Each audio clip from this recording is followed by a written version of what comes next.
ছোলা নারকোল দিয়ে নিরামিষ কচু শাকের রেসিপি তো তোমাদের আমি আগেই দিয়েছি। এবার আমি ইলিশ মাছের মাথা দিয়ে কচু শাকের রেসিপি তোমাদের জন্য নিয়ে এসেছি। যারা ইলিশ মাছ তো মোটামুটি আমরা সবাই ভালো খাই, আর এই বর্ষাকালে মোটামুটি সবার বাড়িতেই ইলিশ মাছ আসে, মাথাগুলো রয়ে যায় অনেক। সেই মাথা দিয়ে আমরা নানান রকমভাবে তরকারি রান্না করি। তো আজকে কচুর শাক দিয়ে ইলিশ মাছের মাথা, যেটা বাঙালিদের একটা খুব ট্র্যাডিশনাল ডিশ, আমি সেটা নিয়ে এসেছি। তার জন্যে কচুর শাকগুলোকে আমি জাস্ট একটা সিটি দিয়ে সেদ্ধ করে নিয়েছি। এমনিও একটু সেদ্ধ করলেই এটা নরম হয়ে যায়। একটা ইলিশ মাছের হাফ মাথা নিয়েছি, যেহেতু কচু শাক আমার খুব অল্প। আর আমি কালো জিরে নিয়েছি, শুকনো লঙ্কা নিয়েছি, আর কয়েকটা কাঁচা লঙ্কা, 3টে বড় কাঁচা লঙ্কাকে হাফ করে ভেঙে নিয়েছি। প্রথমেই কড়াইতে আমি সর্ষের তেল দিলাম বড় 1 চামচ, দিয়ে ইলিশ মাছের মাথাটা আমি ভেজে নেব। বেশ কিছুক্ষণ সময় নিয়ে বেশ সুন্দর কড়া করে আমাকে মাথাটা ভাজতে হবে।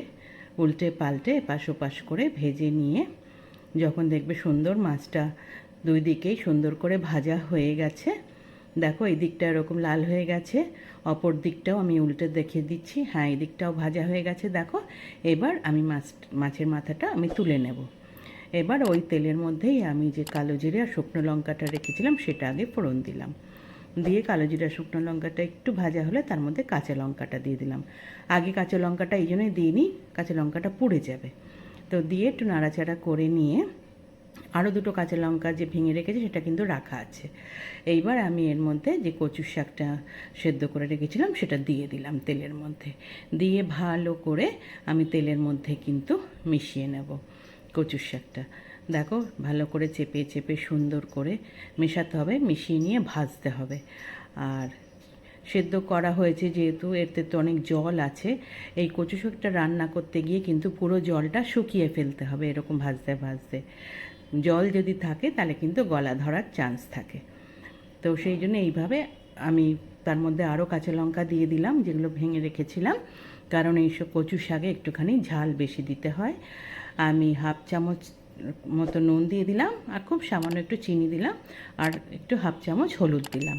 সব কিছু দিয়ে নুন চিনি হলুদ দিয়ে আবার আমি একটুখানি মিশিয়ে নিচ্ছি সুন্দর করে, ভালো করে বেশ মিশে গেলে এরমভাবে দেখো এইভাবে আমি কিছুক্ষণ ধরে নাড়াচাড়া করে কিন্তু সমানে মিশিয়ে নিচ্ছি। এবার ওপরে মাথাটা আমি দিয়ে দিলাম, দিয়ে এবার ঢাকা দিয়ে গ্যাসটাকে একদম কম করে 5 মিনিট হতে দেবো।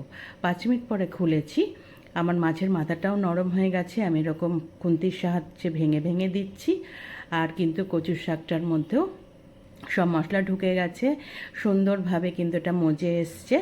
আর যেটুকু জল আছে এই নাড়াচাড়া করে এখন এই ভাজতে ভাজতে কিন্তু আমাকে শুকিয়ে নিতে হবে।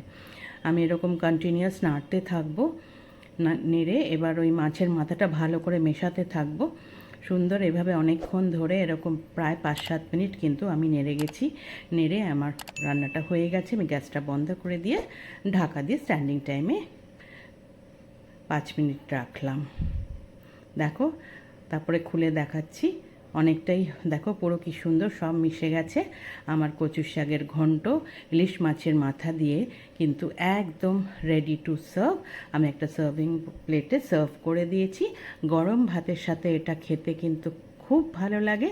তোমরা এইভাবে একবার করে দেখো, করে আমাকে জানিও কেমন লাগলো। রান্নাটা যদি ভালো লেগে থাকে লাইক করো, কমেন্ট করো, শেয়ার করো। যারা এখনও আমার চ্যানেলটা সাবস্ক্রাইব করোনি প্লিজ সাবস্ক্রাইব করে দিও। পাশে থাকা বেল আইকনটা প্রেস করবে, তাহলে আমার তৈরি সমস্ত রান্নার রেসিপির নোটিফিকেশন তোমাদের কাছে পৌঁছে যাবে। আবার নতুন নতুন রান্না নিয়ে তোমাদের কাছে আসবো। আজকে তাহলে চলি, তোমরা সবাই ভালো থেকো, টাটা।